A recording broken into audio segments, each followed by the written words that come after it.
So ayun, what's up? Sana All TV at New Zealand, proud Pinoy, pusong Pinoy.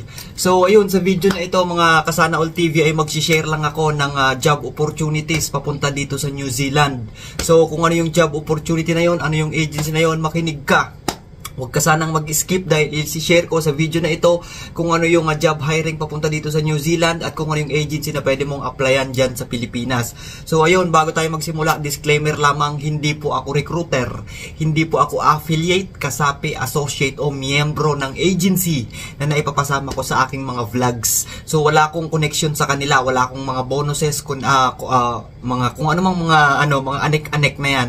So ginagawa ko lamang ito dahil gusto ko makapag-share ng mga opportunity sa kapwa ko mga Pilipino na nangangarap na makapunta at makapagtrabaho din dito sa New Zealand.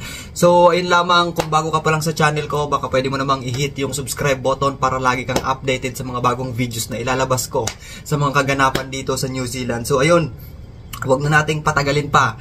So, ang agency ko na nagpaalis sa akin papunta dito sa New Zealand ay hiring sila ngayon ng furniture maker, solid wood craftsman. So, furniture maker. So, parang kapatid to ng mga cabinet maker. So, more on carpentry works to mga kasana All TV. So, uulitin ko. Ang agency na 21st Century Manpower Resources Incorporation ay hiring po ng solid wood craftsman or furniture maker. So, ayun, makinig ka dahil sasabihin ko kung ano yung mga job details as qualification. So, sisimulan natin sa products are the following.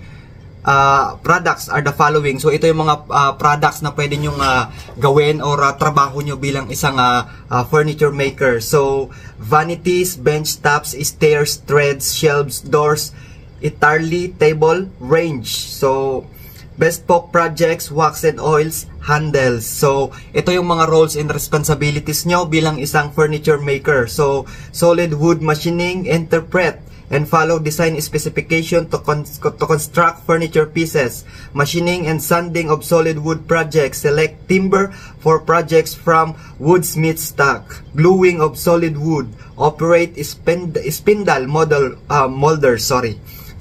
molders and routers for cabinet door manufacture, pre-finish, machining and sanding of solid wood projects, gluing of solid wood, machining and hand sanding, operating hand routers and molding, etc. So packaging of product for freight, maintain a clean, tidy, safe work environment, ensure that the final product meets quality standards and matches the client's expectation. So ayun, yan yung job details ng mga kasana All TV. Kung ano yung qualification sa job na ito, ang qualifications niya, at least 3 years experience in furniture making or cabinet making. So ayun, ulitin ko, ganito yung mga qualifications dito. Dapat meron kayong at least 3 to 5 years verifiable work experience. So isa sa mga requirements pa niya mga kasana All TV, must have experience in handling and selecting timber for quality furniture making. So must have experience operating the following: planer, bandsaw, circular bench saws, hand routers or sanders. So dapat mga kabisado nyo yung mga power tools. So operate spindle molders and routers. Can operate forklifts. Sana marunong kayo mag-operate ng forklifts kasi naka-require dito yung heavy lifting. So qualified candidates may send their updated resume with their sample of works on below email. So ulitin ko, yung mga furniture maker or pasok sa qualifications na hinahanap ng agency ko, pwede kayong mag-submit ng inyong email at kailangan naka-attach yung picture na gumagawa kayo ng mga ganyang klaseng furnitures. So ayun, pwede kayong mag-send ng email kay Ma'am Marlene De Pedro. So anyway, kung malapit ka lang sa NCR, pwede nyong bisitahin yung agency ko na 21st Century Manpower. Located po siya sa JR Building, South Triangle, Quezon Avenue, sorry. JR Building, Quezon Avenue, South Triangle, Quezon City. Sorry naman, nakalimutan ko.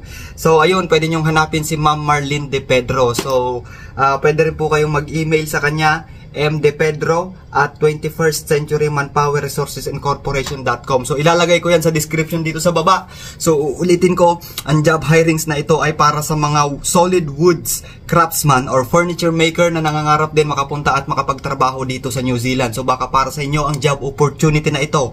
So ano pang hinihintay nyo? Pumunta na kayo sa 21st Century, kontakin nyo na sila or mag-submit na kayo ng inyong mga resume or CV via email. So hanapin nyo lang si Ma'am Marlene De Pedro sa mga mag-walk-in dyan. So ayun, ang 21st Century mga Kasana All TV, siya po yung agency na nagpaalis sa akin papunta dito sa New Zealand. So talagang dalawang salute sa agency na to, lalo na sa mga staff na solid talaga yung pagpupursigin nila para matulungan yung mga aplikante na makaalis. So ayun, special shout out kay Ma'am Marlene De Pedro, Sir Rayan Cipriano, kay Sir JC, kay Sir Ram Divaras. So sila po yung nag-handle ng aking application dati. Sila yung nag-process ng aking mga documents hanggang sa nakaalis ako. From the very start, hindi nila ako iniwan, hindi nila ako binitawan. So ayun, maraming salamat po. Talagang solid. Hindi ako magsasawang pasalamatan kayo kasi kung hindi po dahil sa inyo, wala rin ako rito sa New Zealand.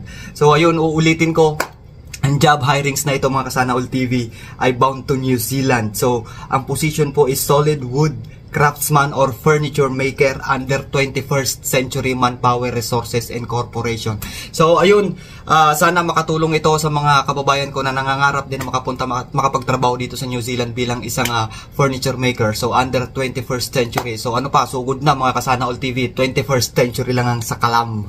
So, ayun lamang, shoutout po sa lahat ng shoutout sa lahat ng walang sawa at patuloy na tumatangkilik ng aking mga videos, ng aking mga vlogs na ginagawa, at sa mga bashers ko, mabuhay kayo hanggat gusto nyo. So yun lamang, shout out sa mag-ina ko dyan, syempre kay Mrs. Mahara Noblesa at kay Baby Andeng. Shout out sa lola ko dyan sa Bicol, kay Lola Ine, at kay papa ko na may bago ng cellphone, so mapapanood mo na yung mga vlog ko pa. So dyan sa mama ko sa Bulacan at mga kapatid ko, sa lahat ng nagmamahal kay Sana All TV, special shout out kay Tita Bing dyan sa Bicol din, syempre. So ayun, maraming salamat po. Sana All TV at New Zealand, proud Pinoy, pusong Pinoy.